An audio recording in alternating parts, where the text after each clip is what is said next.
good evening. My name is Father Rayappa.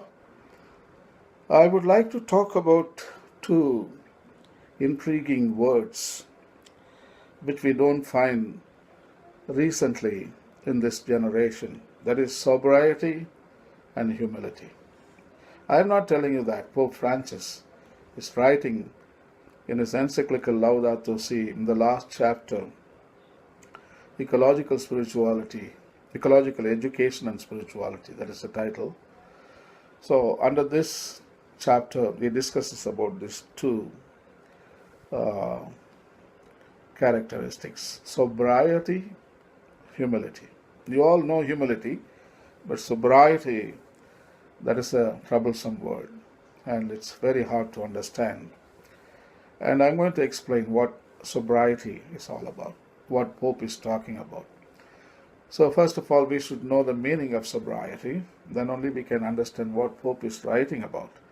And also humility, we all know, at least to a certain extent, we know what is humility. So we can understand about that. So now what is sobriety? Sobriety is the condition of not having any measurable levels or effects from mood altering drugs.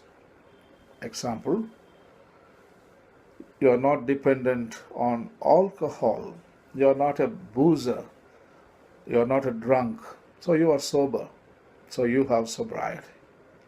According to the World Health Organization lexicon of alcohol and drug terms, sobriety is continued abstinence from psychoactive drug use. So drugs can include alcohol, other psychological drugs, and antidepressant pills and benzoids. So all these drugs, when you use them, you are not sober. You don't have sobriety. So when you use them, actually you are under addiction. So probably we can pair both words, addiction and sobriety. So you are out of addiction. That is sobriety. When you are addicted, you are not sober. So sobriety is also considered to be the natural state of a human being given at a birth. So it's a natural state of a human being. So you don't consume alcohol, you don't consume drugs, and you don't even consume philosophies, theologies, even religion.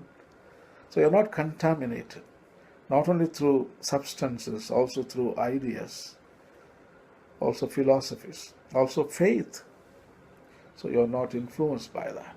So natural state of human being is, he is completely liberated from all these clutches, all these miseries.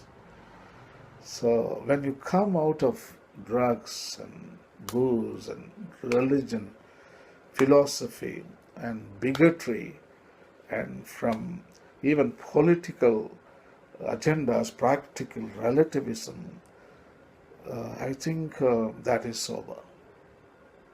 That is the sober. So a person in a state of sobriety is considered sober. Sobriety, as I told you, natural state of human being given at a birth. So if I am a person in a state of sobriety, he is called sober. In a treatment setting, sobriety is the achieved goal of independence from consuming or craving mind-altering substances. It's not only chemical, also ideas. Some people, they impose on you, they brainwash you. So this is all, when you are brainwashed, you are under sobriety. So you need to come out of those brainwashing sessions in order to be sober. So that's what I do most of the time. I don't allow myself to be brainwashed by anybody. I take alcohol a little bit, I smoke also, but with ideas. No. You need to stay sober. That is the quality of human being. So anyway, early in abstinence, residual effects of mind-altering substances can preclude sobriety. These effects are labeled PAWS, POS. The expansion is post-acute withdrawal syndrome. Someone who abstains but has a latent desire to resume use is not considered truly sober. An abstainer may be subconsciously motivated to resume drug use, but for a variety of reasons abstains. Sobriety has more specific meanings within specific contexts, such as the culture of many substance use recovery programs, law enforcement, and some schools of psychology. In some cases, sobriety implies achieving life balance. There is a political agendas can make you really influenced by sobriety. Religions, they do all the time. And drugs, alcohol, and some brainwashing sessions. Some people also can put you under the spell of sobriety with their mindset.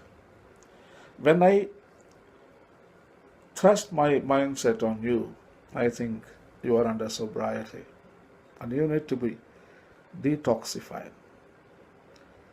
You have to come out of it. So, as I told you, sobriety is also considered to be the natural state of a human being given at a birth. So, you go back to square one. So, sobriety sessions is simply there's a technical word in computer language. You are formatting and you're going back to the factory inputs, the factory settings. So that is the birth, the state of your birth. So we need to come out of sobriety, not only drugs, also ideas, and also convictions, also dogmas. So Pope is writing about sobriety, and it is so nice to hear from Pope Francis.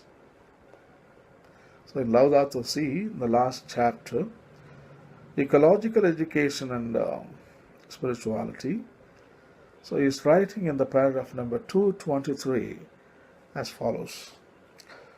Such sobriety, when lived freely and consciously, is liberating.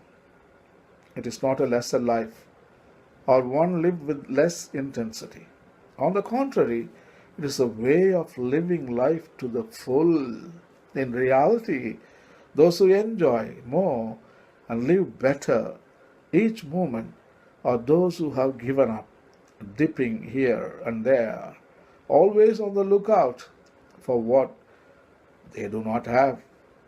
They experience what it means to appreciate each person and each thing, learning familiarity with the simplest things, how to enjoy them.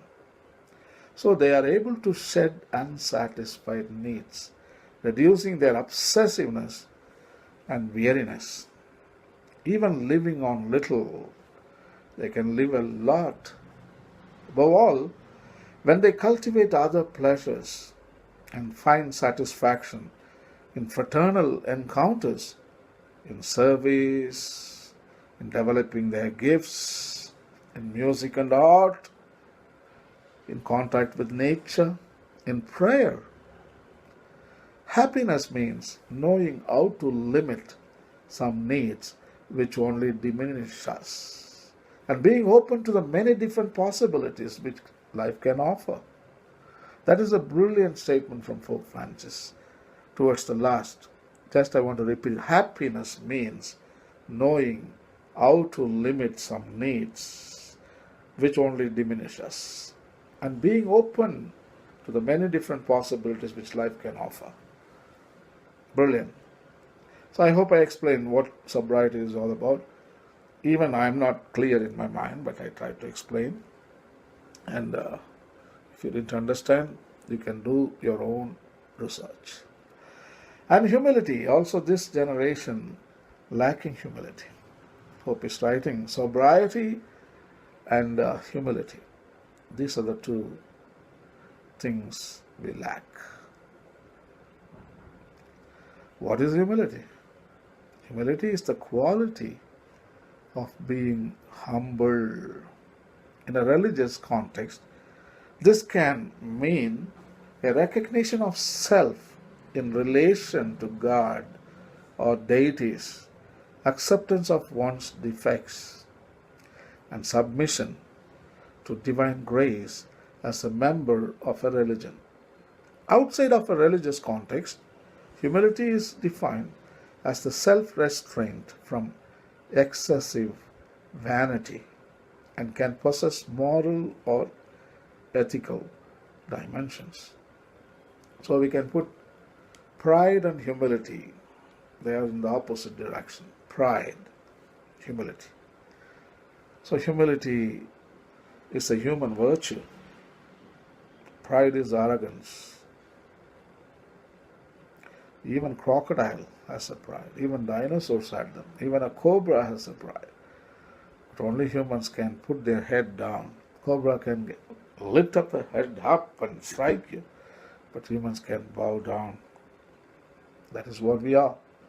Humility, in various interpretations, is widely seen as a virtue in many religious and philosophical traditions, often in contrast to narcissism, hubris, and other forms of pride. What is narcissism? It's about me.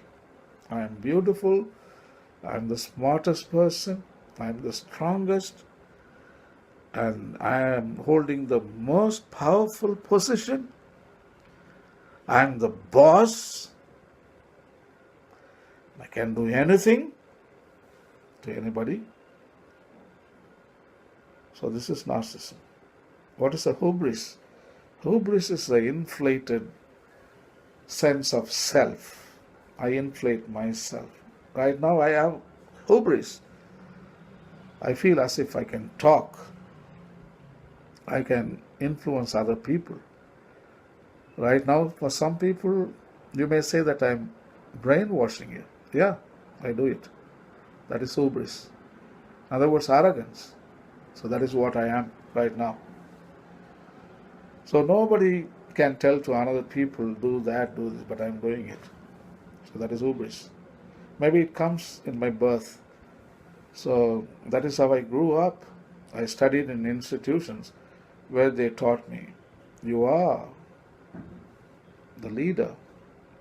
You are that. You have the power to teach, and you have the power to change other people's minds. Wow, what a power. That is hubris. So anyhow, Pope is writing, this generation lacks sobriety and humility. 100% true. I have a problem. I don't have humility. I belong to Roman Catholic Church. All the time I feel that I know everything.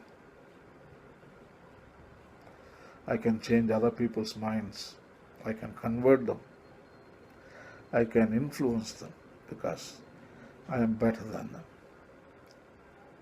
So that's the kind of image I cultivated in my formation.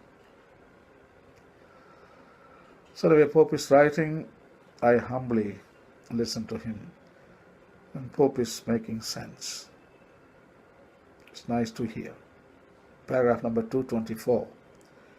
From Laudato Si, the last chapter of Laudato Si, which is titled Ecological Education and Spirituality. Humility is a spirituality. Sobriety is a spirituality.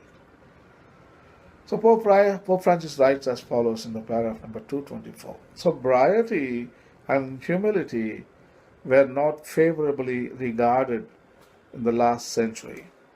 And yet, when there is a general breakdown in the exercise of a certain virtue in personal and social life, it ends up causing a number of imbalances, including the environmental ones. That is why it is no longer enough to speak only of the integrity of ecosystems. We have to dare to speak of the integrity of human life, of the need to promote and unify all the great values. Once we lose our humility and become enthralled with the possibility of limitless mastery over everything, we inevitably end up harming society and the environment. It is not easy to promote this kind of healthy humility or happy sobriety when we consider ourselves autonomous, when we exclude God from our lives or replace Him with our own ego and think that our subjective feelings can define what is right and what is wrong. So these are the two great, we can call it virtues, sobriety and humility. And anyway, I try to explain about them, but if you're not satisfied, please go to Google and you can do your own research and then educate yourself on sobriety and humility. And I thank you for listening. Thank you. God bless.